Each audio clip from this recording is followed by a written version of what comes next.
ოცნების მაღალჩინოსნების დასანქცირებას ეხმაურება კოალიციას ცვლილებისთვის ერთ-ერთი ლიდერი ნიკა გვარამია და ამბობს, რომ საინტერესოა, რას აპირებენ დიპლომატები და მინისტრები მაშინ, როცა მათ არავინ მოიხსენიებს მთავრობის წარმომადგენლებად და მაშინ, როცა ცივილიზებული სამყარო ოცნების წევრების ლეგიტიმაციას არ აღიარებს. ნიკა გვარამია მიიჩნევს, რომ ამ რეალობაში ერთადერთი ლეგიტიმური პოლიტიკური ფიგურა პრეზიდენტი სალომე ზურაბიშვილია.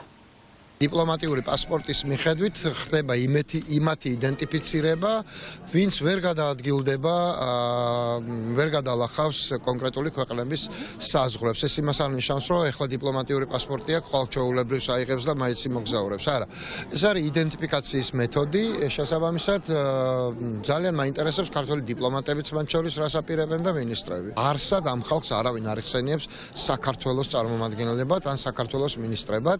ერთხელ სადღაც შეიპარა მალტაზე საგარეო საქმეთა მინისტრი საქართველოსი და ყველა იმ ქვეყანას ვინც იქ იმყოფებოდა უბრალოდ თავზე დაამხო მთელმა ევროპამ როგორ იჯექით მაგის გვერდითო. ამიტომ ეს ვერ გაგრძელდება დიდხანს, ყველაფერი შეიცვლება ძალიან მალე. იქნება ახალი არჩევნები და ყველას ვახსენებ, რომ პრეზიდენტი და ლეგიტიმური წარმომადგენელი ამ ქვეყნის არის მარტო სალომე ზურაბიშვილი, ვიდრე ახალი ხელისუფლება არ იქნება.